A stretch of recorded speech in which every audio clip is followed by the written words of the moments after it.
A warm greetings to one and all. In this session, let's learn about propositional logic. Propositional logic is used for reasoning and determining the logical values of expressions. At its simplest logic represents facts which are either true or false. The Backus-Naur form, that is BNF grammar, is used to formally describe the structure of propositional logic. It is a type of logic that deals with propositions and their relationship. It is also known as sentential logic. Propositions are the declarative statements that are either true or false. Example, ice is cold is a proposition. The doors are closed is proposition. Is it cold? It is not a proposition since it is a question. Open the door. It is not a proposition since it is a command. It is a basic form of logic used to reasoning and helps in decision making in artificial intelligence system. Let's learn about the syntax of propositional logic. There are two types of sentence and propositional logic. They are atomic and complex. First let's explore about atomic sentences. It is a single propositional symbol. For example, it is raining can be represented as raining or capital R. It is sunny can be represented as sunny or capital S. Complex sentences are formed using smaller sentences and logical operators. Logical connectivities are operators that connect the multiple sentences together. If yes is a sentence, then negation yes is also a sentence. If S1 and S2 are sentences, then S1 and S2 is a sentences. Here and represents the conjunction. If S1 and S2 are sentences, then S1 or S2 is a sentence. Here R represents the disjunction. If S1 and S2 are sentences, then S1 implies S2 is a sentence. That represents the implication. If S1 and S2 are sentences, then S1 biconditional S2 is also a sentence. The NOT operator has highest precedence and biconditional has lowest precedence. Here, the precedence is given in order to avoid ambiguity while executing the logical connectivity sentences. For example, the complex sentence, that is, if it is raining, then it is not sunny can be represented as raining implies a negation of sunny. Or it can be represented as R implies a negation of yes. This R represents it is rainy and negation yes represents that it is not sunny. Now let's check out the semantics for propositional logic. It shows whether sentences are true or false. A model decides if statements are true or false. If there are n symbols, there are 2 to the power of n possible models. Truth tables are used to check out the truth of combined statements. So let's consider this model. Here we have 2 symbols. So 2 to the power of 2 possible models are available. That is 4 possible models.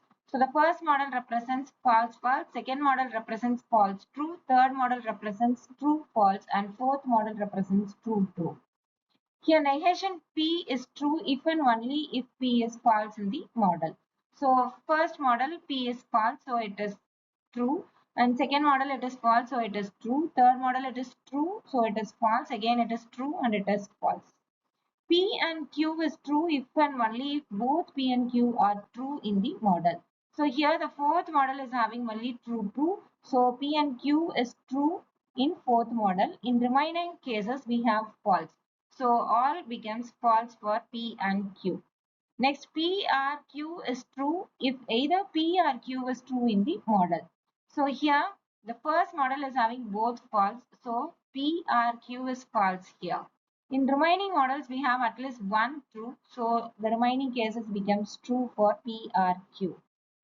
Next, P implies Q is true unless P is true and Q is false in M.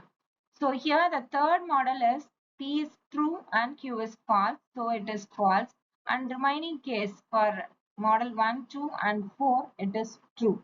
Next, P bidirectional Q is true if and only if P and Q both are true or both are false in the model. So here the first model has both false and fourth model has both true. So in these cases it is true and rest it is false. Next, let's learn about entailment and derivation. So entailment is represented as KB entail Q.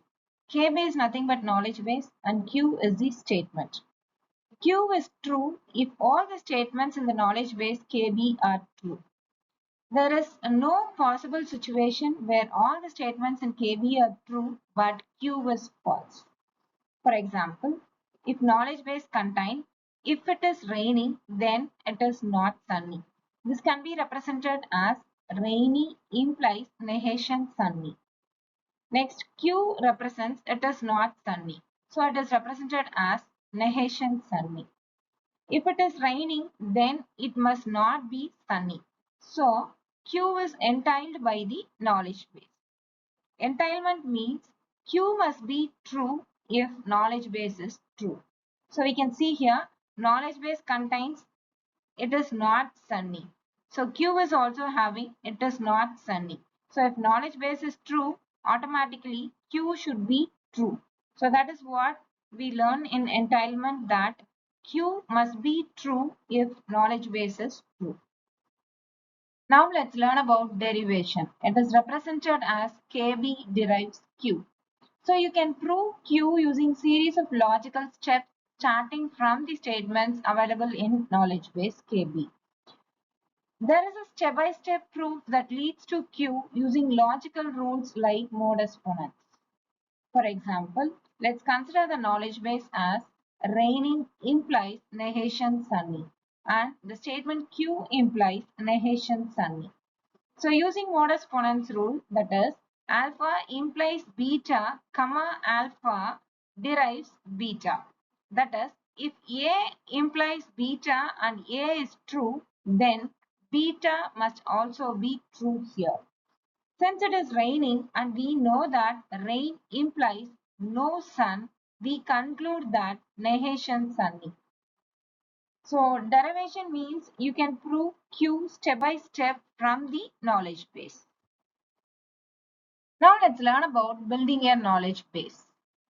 So we all know that knowledge base is a collection of rules and facts used for reasoning. So let's consider Wumpus Wolf as our example. So for building the knowledge base, we have to perform two steps. The first one is we have to decide the propositions. That is, we need to identify the possible fits and breezes using logical statements. Second one, we need to create the rules. That is, form the rules using operators and truth values to represent the logical relationship. So first let's decide the proposition. So here P of I comma j represents a pit in the cell I comma j. B of I comma j represents the breeze in the cell I comma j. So next we have to create the rules.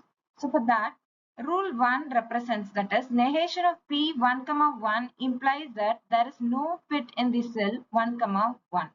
And rule 2 implies that B of 1 comma 1 biconditional P of 1 comma 2 or P of 2 comma 1. That is, a breeze in the location 1 comma 1 indicates that a pit in the location 1 comma 2 or pit in the location 2 comma 1. So the final form is the knowledge base consists of rules combined using and, that is, rule 1 and rule 2 and up to rule n. So this ensures all rules are valid and true. So hope you are clear in building a knowledge base. Thank you all.